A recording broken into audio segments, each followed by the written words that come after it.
कसरी उनले ऋण त चुकाउन सक्दैनन्, तर उनले केही अभिव्यक्तिहरू गर्न सके, केही बोलेका शब्द, केही नबोलेका शब्दले हामीमा त्यो भावहरू उब्रिन सकोस् भन्ने अनुरोध गर्न चाहन्छु। सेवा विदाउट समर्पणको कुनै भ्याल्यु छैन।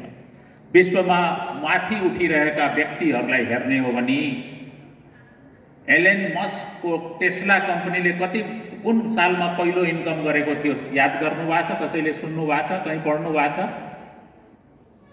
हामीले इसामे फोरम होस्ट गरेको 2013 मा र टेस्लाले पहिलो इन्कम 2013 मा गरेको थियो। हाम्रो इसामेसँग उसको इन्कमको कुनै सम्बन्ध छैन, मैले डेट मात्रै जोडेको। त त्यो एलन मस्क आज विश्वको सबभन्दा धनी व्यापारी हुन गयो। ट्रम्पले युक्रेनको राष्ट्रपतिसँग गरेको व्यवहारसँग म सहमत छैन, तर अहिले ट्रम्प सरकारमा एलन मस्क पावरफुल व्यक्ति हुन गए। उनको डेडिकेसन कति थियो साथीहो बुझ्नु होला। उनले आफ्ना सम्पूर्ण फ्ल्याट र गाडी लगायतका सम्पूर्ण चीज बेचिदिया थिए, किनभने उनले टेस्ला भन्ने कम्पनीलाई चलाउनु पर्या थियो। त्यो कम्पनी लसमा थियो। It made her it's first income in 2013 only. त्योभन्दा पहिले कन्टिन्युअस लसमा हुनुहुन्थ्यो। सम्पूर्ण चीज बेच्दिया थिए। हामीले बेच्न सक्छौं, हामी सुविधा छोड्न सक्छौं भन्ने कुरा हामीले सोच्नुपर्छ। आजको एलन मस्क त्यसको परिणति हुन्छ भन्ने म अनुरोध गर्न चाहन्छु। म अनुरोध गर्न चाहन्छु कि 47th बर्थडे मनाउँदाखेरि he didn't cut a cake, कुनै पार्टी गर्नु भएन। 24 घण्टा काम गर्छु भन्ने अठोट लिनु भएको थियो। म कुनै व्यक्तिको फ्यान भएर भनेको होइन, उसबाट सिक्नुपर्ने चिजलाई हामीले ग्रहण गरौँ भन्ने कुराले म यो तपाईलाई सुनाइरहेको छु। हरेक सफल व्यक्तिको पछाडि यी सारा कुराहरू जोडिएका हुन्छन्। तपाईँ हामीले पनि जीवनमा यो कुराहरू भोगेका छौँ। हामीमा अरू त्यो डेडिकेसन आओस्। नौसाद भन्ने सिङ्गरको सिगार खानुहुन्थ्यो, बीचका यी सारा जलेका थिए औँलाहरू जोड्ने ठाउँहरू। के भन्थे? सिगार खाँदाखेरि म्युजिकको बारेमा सोचिरहँदा उनलाई होस हुन्थेन, सिगार सिद्धिसक्यो। अर्कोले हटाउनु पर्थ्यो, सिगार सिद्धिसक्यो भनेर। हामीमा त्यो डेडिकेसन आओस् भन्ने म अनुरोध गर्न चाहन्छु। साथीहो, मैले 2013 को कुरा गरेँ। 2026 को इसामे फोरम हाम्रो नेपालले होस्ट गर्न गइरहेको छ। हैदराबादको बीडमा हामीले त्यो अवसर पाएको छौं भन्ने म अनुरोध गर्न चाहन्छु। तपाईहरुलाई ज्ञात भएको कुरा हो। तयार हुनुहोला, कटिबद्ध हुनुहोला।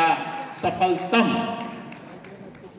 हैदराबाद भन्दा अहमदाबाद राम्रो, तर भूतो न भविष्यते।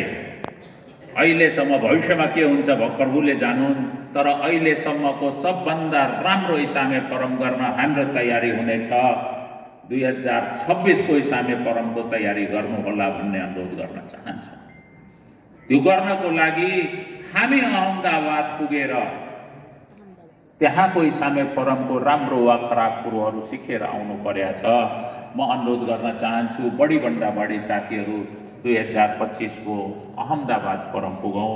मलाई विश्वास छ गुजरातले त्यो राम्रो फोरम गर्ला र त्यहाँबाट हामीले आफ्नो लड्को खिच्ने सुरु गर्छौं। ओर्लान्डो कन्भेन्सन, जसमा हाम्रा इन्टरनेशनल प्रेसिडेन्ट अहिलेका भाइस प्रेसिडेन्ट एपी सिंह हुनुहुन्छ।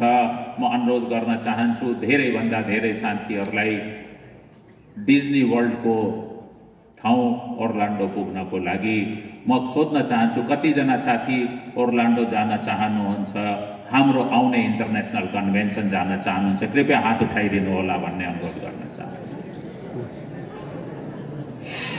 Thank you. यो नसोच्नुहोस् कि मसँग भिसा छ वा छैन।